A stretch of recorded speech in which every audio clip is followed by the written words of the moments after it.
This is Douglas Edwards, bringing you Retrospect, a film excursion into past events, events which formed the patterns by which we live today.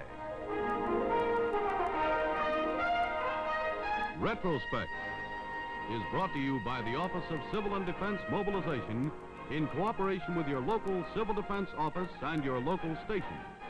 And now here's your host, Douglas Edwards. When Japanese planes bombed and sank the U.S. gunboat Panay on the Yangtze River in 1937, Japan expressed regrets, calling the act unintentional. But her promise of reparations was never kept. Japanese-American relations over the next 4 years became critical. In November 1941, the United States offered Japan a broad but simple settlement covering the entire Pacific area. This was Pearl Harbor as it looked in late November 1941. Strategically our most important Pacific outpost. To ease the war of nerves between the two nations, the Japanese emperor sent a special envoy to Washington.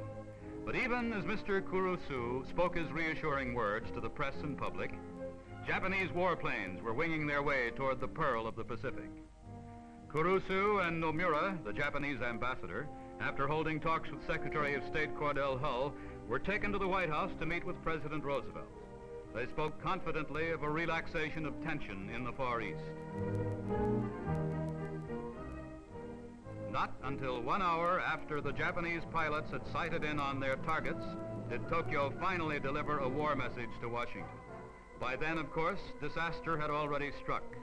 In these official Japanese films released after the war, we can see from the enemy's vantage point what an abundance of prime targets he had, all defenseless. Our sincerity in negotiating peace with Japan had caused the government to take no precautionary measures at Pearl Harbor. What few warnings we had received had been ignored. Even precautionary fleet dispersal was neglected. As a result, every piece of American military equipment was a sitting duck, and the attackers took full advantage of the situation.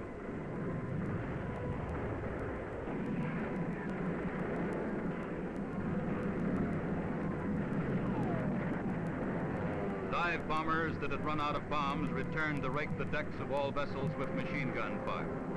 Approaches to the runways at Hickam Field were blocked by fires and explosions, rendering our Air Force impotent. With most of our sea power concentrated in the Atlantic, this was the golden moment for which the Tokyo warlords had waited so long. Their use of the element of surprise worked to perfection. With a relatively small attacking force, Japan succeeded in all but demolishing a vital military outpost of the greatest power in the world.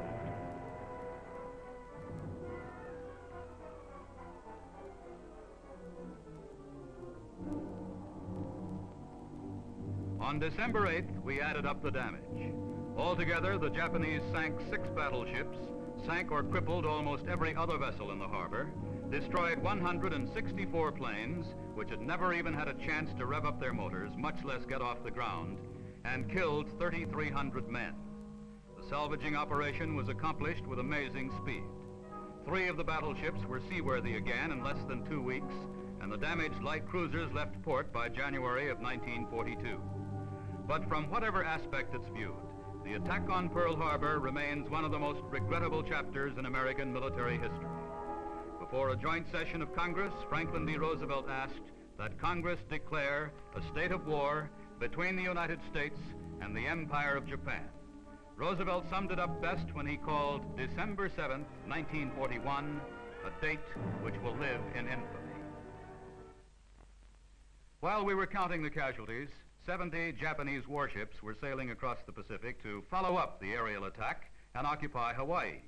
They encountered an American naval force in the Coral Sea. In the most decisive sea battle in history, we broke the back of Japanese naval power. But how much sooner the war would have ended and turned in our favor had we been prepared at Pearl Harbor, we can only guess. Today we realize that preparedness is our first line of defense. Have you ever wondered what it would be like for you and your family to spend 7 days completely isolated from the outside world? Well, today on Retrospect, we'll meet a family who did just that. Here are Mr. and Mrs. Douglas Brown of Topeka, Kansas, who, with their children, spent a full week in an 8 by 11-foot fallout shelter. Does this young man represent your entire family, Mr. Brown? No, we have others. Could we meet them? Yes. Vicky? And Connie? And Denny? Scott? Larry? Wes? And Deanne. And another beauty. And this is Russell. I was about to say that I thought it was about time we introduced this gentleman. Well, that's a lot of little people, but I must say they're very charming. Tell me just why, Mr. Brown, did you and company decide to spend a week in a fallout shelter? Well, we're in the business of building fallout shelters, and we wanted to find out what some of the problems were that would arise. And also, we wanted to find out just exactly what our family would need to have in a shelter. Well, Mrs. Brown, I imagine you had a few problems along the way, for a first time anyway. What was your biggest problem? The biggest problem was keeping the children from becoming bored and fighting with each other. How did you handle that? We had an abundance of games and toys, and we controlled their play. We had talent shows. We had regular times for everything that we did, and we all did it together so that everybody was working with each other. Did you have any real police work to do along the way during the 7 days with the kids? Oh, yes. We had to control them very closely. That was the one thing that we found was quite necessary. Some well-knit and close rules and regulations, I take Right. it. Mrs. Brown, how did you manage to cook for all those youngsters and yourselves? When the electricity was on, we used an electric hot plate. But when the electricity was off, we used a sterno burner. Well, just what did you cook? We had canned foods of all kinds, especially the prepared meals like spaghetti and meatballs, that type of food. But we did find that we should have had more cold meats and cold foods that can be eaten directly from the can rather than having to be heated. What did the youngsters like, Mrs. Brown? They took very well to the dried fruits, the raisins, the dried prunes and apricots. We also had some hard candy and some of those miniature chocolate bars, and those went over quite big. Sounds pretty normal. Yes. Outside or inside? Mr. Brown, what did you learn about your own shelter preparedness? Was it adequate? Yes, we found that we had spent a great deal of time in preparing our shelter, and it was well worth it. Well, that's very good indeed. Another question for you, Mrs. Brown. What did you find to be the most useful items in your shelter? The first aid kit came in use within the first 20 minutes of being inside the shelter. That's par for the course, too. Right. What happened? I trust nothing serious. One of the boys stuck his hand into the blower that brings the fresh air into the shelter and received numerous cuts on his finger, and we had to put the first aid kit into use immediately.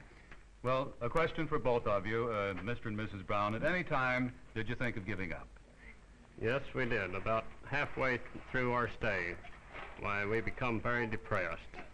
But it was the children's attitude that really changed our ideas for us. And their desires to actually finish the test is what changed our minds. Well, good for them. And one final question. Do you plan to build a larger shelter for children ranging in age, let's see, from 11 months to 11 or 7 months. 7 to years. 11? You're going to build a bigger one? Yes, we are. Thank you very much, Mr. and Mrs. Brown.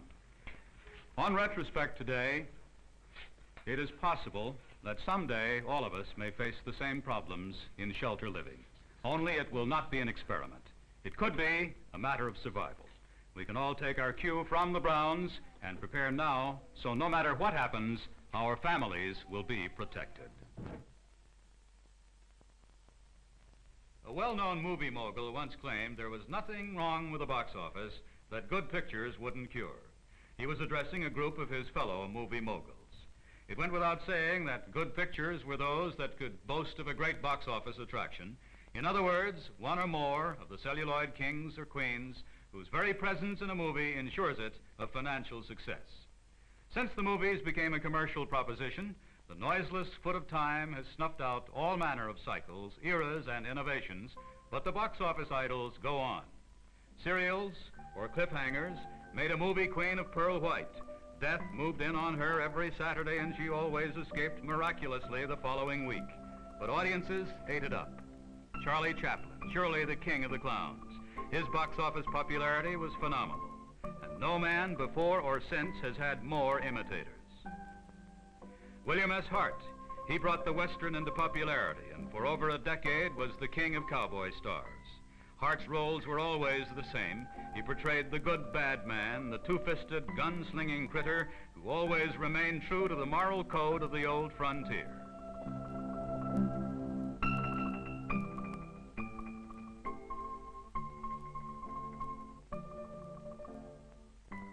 Until the rise of the star system, this lady was known as Little Mary.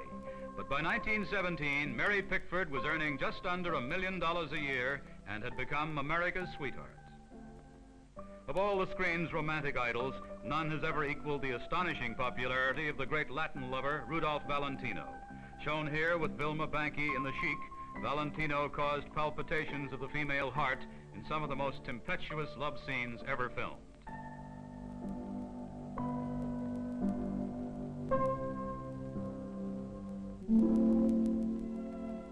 In 1927, Greta Garbo and John Gilbert reigned over the nation's box offices with smoldering scenes like this one from Flesh and the Devil.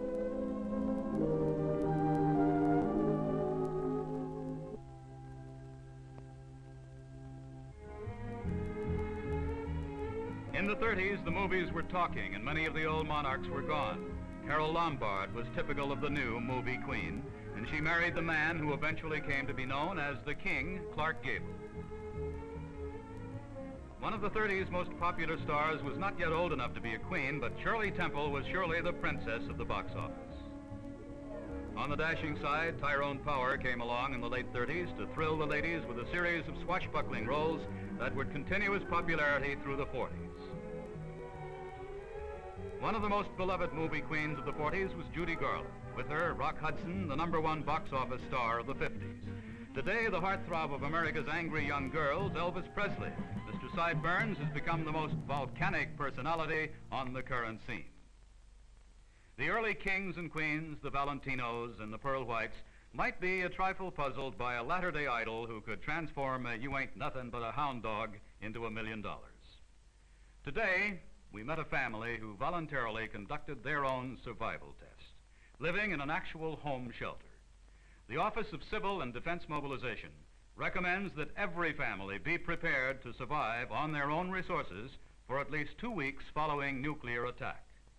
Thousands of American families are building home shelters, low-cost insurance for survival. Take the first step today. Call your local civil defense office or write to OCDM, Battle Creek, Michigan, for shelter plans and further information on home protection. We hope you've enjoyed this glimpse into the past and that you'll be on hand next time we bring you Retrospect. This is Douglas Edwards saying goodbye for now.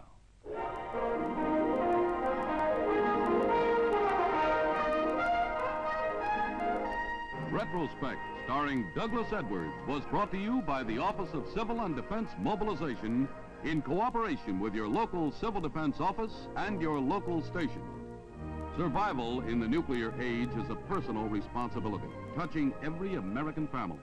Make sure you take part. Learn the facts about civil defense preparedness. Start your home preparedness program today. The prepared family builds a prepared nation. Civil defense is an American tradition.